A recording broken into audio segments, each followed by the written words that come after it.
అమ్మా అమ్మా, మీ దర్శనం కొరకు ఎవరో తాపసి వచ్చిన్నారు.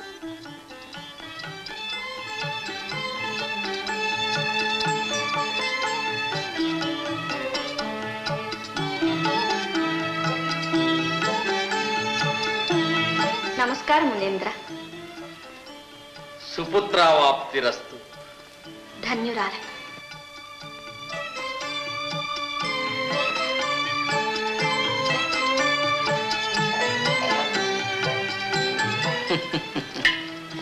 ఈ పాదపూజాది సత్కారములతో తీరునది కాదు నా ఆవేదన.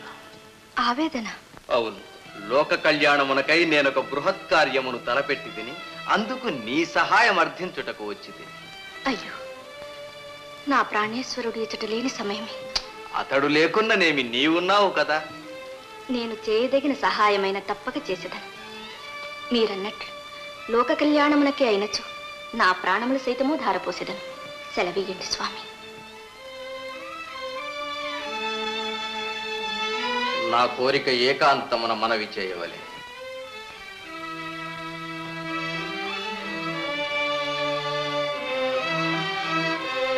నీకు పుట్టబోవు బిడ్డను నాకు దానమియ్యవలే. బిడ్డను దానమా? ఇదేమి కోరిక స్వామి? ఆడి తప్పకూడదు సుమా. బిడ్డను దానమిచ్చుటకు నాకేమి అధికారం ఉన్నది స్వామి? నా ప్రాణపతి వచ్చిన తరువాత. నీ పతి ఇంకనూ తిరిగి వచ్చునని భ్రమించుతున్నావా? వెర్రిదానా, అతడు తపము చేయునది చచ్చుటకు గాని తిరిగి వచ్చుటకు కాదు. శివ శివ, ఏమి అమంగళ వచనములు! నీవు తాపసివి కావు, దానవ ద్వేషివి, నా పతి మరణము కోరు పాపివి. ఛీ, నీ ముఖము చూచుటే ఏ పాపం! పొమ్ము పొమ్మ ఆలకు.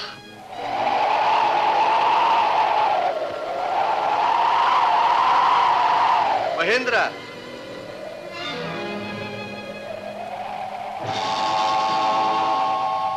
దురసైన్యమును ఎదిరించలేక అసురులు పలాయనము చిత్తగించినారు. హిరణ్య నగరము ఇప్పుడు మన హస్తగతం. లీలావతి, ఇప్పుడేమందు? ఇచ్చిన మాట నిలబెట్టుకుని నీ బిడ్డను మాకిచ్చుటకు అంగీకరించితివా? సరియే, లేకున్నా నిన్నిప్పుడే చెరబట్టక తప్పదు. ఏమీ ఈ వైపరీత్యం? నా భర్త ఇంత లేని సమయం చూసి ఇంత అకృత్యమునకు పాల్పడుట ధర్మమా? అబలను నీకు వదిన నన్నిట్లా అవమానించుట నీకు న్యాయమేనా? నేను నీకేమీ అపకారం చేసి? మాకు అపకారము నీ వలన కాదు, నీకు పుట్టబోవు బిడ్డ వలన. నీవు ప్రసవించకనే నీ బిడ్డను వధించి దేవతలకు రానున్న ముప్పును తప్పించదను. నా బిడ్డను వధించదవా? నా బిడ్డను వధించదవా?